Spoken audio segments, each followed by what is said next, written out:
Hello, সবাই কেমন আছো? আশা করি সবাই খুব ভালো আছো।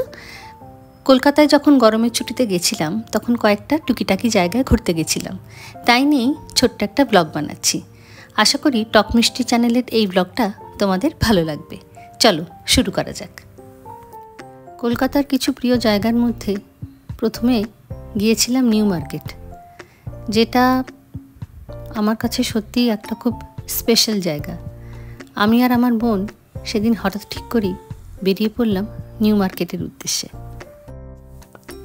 এই রাস্তাঘাট, এই সব কিছুই খুব চেনা, খুব প্রিয়, তাই না?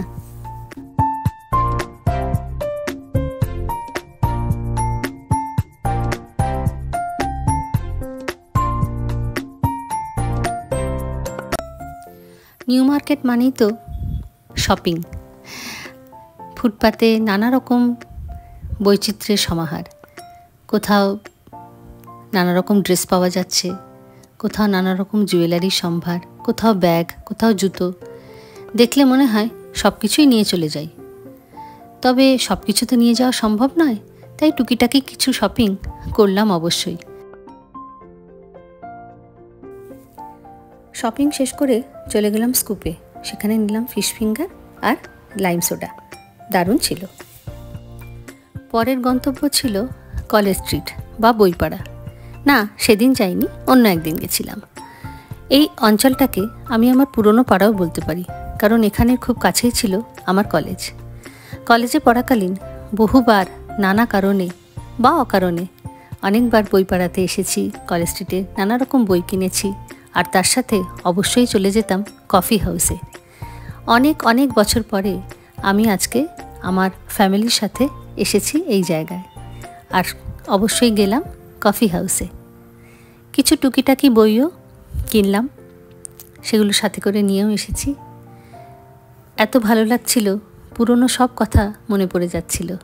বন্ধুদের কথা, কফি হাউসে আড্ডা মারার কথা, যা এক কথায় একেবারে অনবদ্য। কফি হাউস কিন্তু সেই একই রকম আছে। হ্যাঁ, হয়তো কিছু নতুন খাবারের তালিকায় খাবার অ্যাড হয়েছে, কিন্তু পরিবেশ বা অ্যাম্বিয়েন্স সেটা একই রকম আছে, এটা কিন্তু বলা বাহুল্য। আর তার সাথে সেই বিখ্যাত ফিশ কবিরাজি। এরপর একদিন সকালবেলা দক্ষিণেশ্বর আর বেলুড় মঠ যাওয়ার উদ্দেশ্যে বেরিয়ে পড়লাম। ক্ষুদিরাম মেট্রো স্টেশন থেকে আমরা দক্ষিণেশ্বর মেট্রো স্টেশনে নামলাম। মোটামুটি 1 ঘন্টা সময় লাগলো আমাদের যেতে। এটা হচ্ছে দক্ষিণেশ্বর স্কাইওয়াক, যেটা রানী রাসমণি স্কাইওয়াক নামে পরিচিত। এখান থেকে সোজা বেশ কিছুটা হেঁটে গেলেই মন্দিরের গেট পড়বে, এবং সেখান থেকেই মন্দিরে প্রবেশের শুরু হবে। এর বাঁদিকে কিছু কাউন্টার করা আছে, যেখানে ব্যাগ, মোবাইল এবং অন্যান্য কিছু জিনিস থাকলে সেগুলো জমা দিতে হচ্ছে। সেখান থেকে একটি টোকেন দেয়া হচ্ছে। ফেরার পথে মানে দর্শন হয়ে গেলে সেই টোকেনটা দেখালে ওনারা ওই জিনিসপত্রগুলো ফেরত দিয়ে দেবেন। আমরাও সেরকমই করলাম। যা কিছু সাথে ছিল সেগুলো ওখানে জমা দিয়ে আমরা মন্দিরের ভেতরে প্রবেশ করলাম। মন্দিরে যাওয়ার আগে অবশ্যই ডালা কিনে নিলাম। নানান ধরনের ডালা পাওয়া যাচ্ছিল, বিভিন্ন রকম দামের ডালা পাওয়া যাচ্ছিল। তারই মধ্যে থেকে একটি ডালা পছন্দ করে আমরা নিলাম এবং মন্দিরে গিয়ে প্রবেশ করলাম। অনেক সিস্টেম আলাদা হয়ে গেছে। এক জায়গায় ব্যাগ, মোবাইল সব জমা দিয়ে পুজোর ডালি নিয়ে ভেতরে বেশিক্ষণ দাঁড়াতেও দেয় না। অবশ্য আগেও খুব একটা দাঁড়াতে দিত না। পুজো নিয়ে ওনারা আবার সঙ্গে সঙ্গে ওই ডালা ফেরত দিয়ে দিচ্ছে। আর এখন ওই রামকৃষ্ণ দেবের ঘরের ভেতরেও এখন ঢুকতে দেয় না। আমরা তো অনেকদিন আগে এসেছিলাম, তখন ওনার ঘরে ঢুকে একটু বসা যেত। এখন সেই সব বন্ধ হয়ে গেছে, শুধু বাইরে থেকেই দর্শন।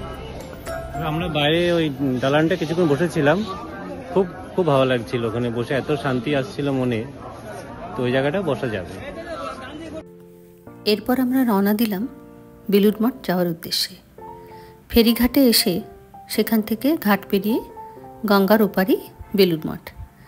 যেহেতু দক্ষিণেশ্বরের ভেতরে আমি মোবাইল নিয়ে যেতে পারিনি, তাই মন্দিরের বা দ্বাদশ শিবলিঙ্গের ছবিও তুলতে পারিনি। খানিকটা হেঁটে গিয়ে এবারে ফেরিতে উঠব।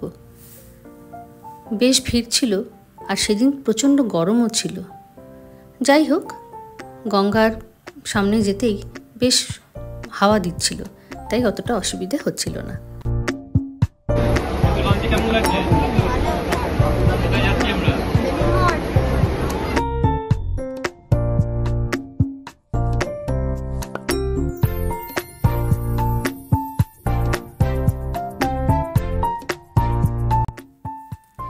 এই আমরা এসে পড়েছি বেলুড় মঠের মূল প্রবেশদ্বারে। বেলুড় মঠ আসতে প্রতিবার এত ভালো লাগে যে বলার কথা নয়।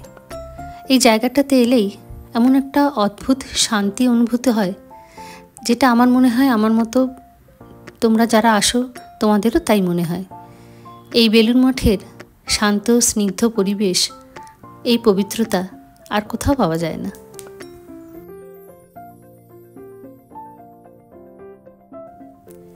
আপাতত আমাদের দক্ষিণেশ্বর আর বেলুড় মঠ দেখা সম্পূর্ণ হলো। এবার আমাদের বাড়ি ফেরার পালা। আজকে সন্ধেবেলা আমাদের বিল্ডিংয়ের ছাদে রয়েছে নির্ভেজাল আড্ডা, আর তার সাথে সামান্য টুকিটাকি কিছু খাওয়া দাওয়া।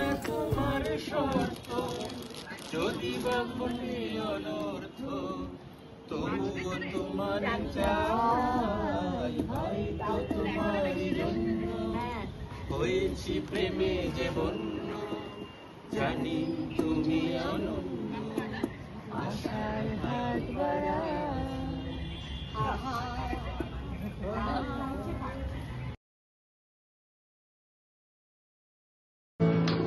বয়স গরবিলে রিক্সা চালাচ্ছে, আকাশে ঘুড়ির ঝাঁক ছেড়ে রাতে রাখছে। কাছে চলে আলো মোমবাতি গর্দা, আকাশে ঘুড়ির ঝাঁক মাটিতে অবজ্ঞা। বয়স 12 রিক্সা চালাচ্ছে, আকাশে ঘুড়ির ঝাঁক ছেলেকে বেচতে দিতে পারো, মাকে বলে দাও বিয়ে তুমি করছো না।